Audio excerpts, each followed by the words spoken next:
This audio reading is taken from the book The Bible and the Newspaper by Charles Spurgeon. Our selected reading is entitled The Race and Its Spectators. Wherefore, seeing we also are compassed about with so great a cloud of witnesses, let us lay aside every weight, and the sin which doth so easily beset us, and let us run with patience the race that is set before us. Hebrews chapter 12, verse 1.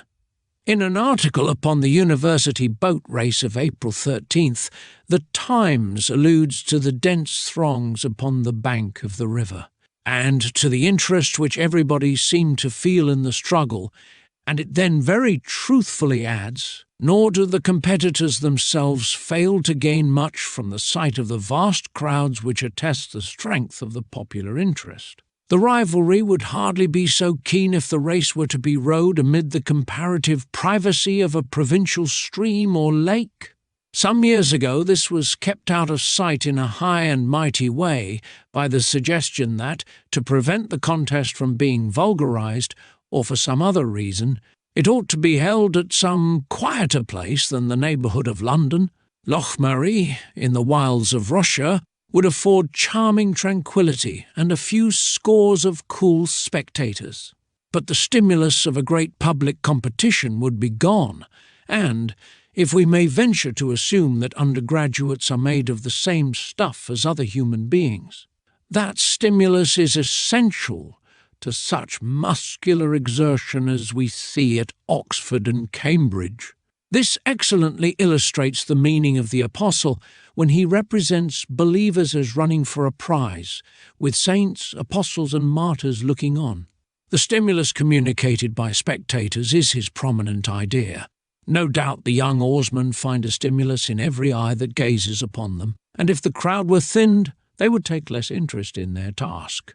The crowds which line the Thames may well be compared to clouds, so completely do they darken the banks from end to end of the course, and much more may those who gaze upon the Christian's life be thus spoken of. Myriads lean from heaven, or look from earth, or peer upwards from the pit.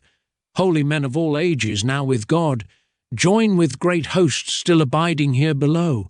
Angels and principalities and powers unite as one vast army and observe us intently, and frowning demons of the pit in their dread array all gaze with interest upon the Christian's work and way. Should not every glance animate us to do our utmost?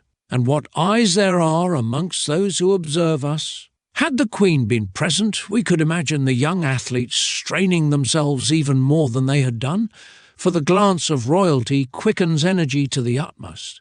In our case, the King of Kings looks down upon us, and the Prince of Life with tender sympathy watches our progress. What manner of race should ours be under the Lord's own eye? Competitors of former years were at the boat race to see whether the newcomers would maintain the honour of their university. Even so the worthies of ancient times, who counted not their lives dear unto them, take pleasure in the efforts of those who today are wrestling for victory as they themselves did in ages past. The approving glances of prophets and apostles may well stir our souls. Dear ones who have gone before also mark our behaviour in the race. A mother in heaven takes delight in the ardour of her son. Brothers gone over to the majority are serenely glad as they see their brothers pushing forward in the noble cause. Our leaders in the faith, oarsmen who taught us how to fly over the waves, regard us with anxious interest and joy in our successes. These things should quicken us and lend us arguments for unabated energy. Of course, the Apostle was not alluding to a boat race, but to the Olympian Games.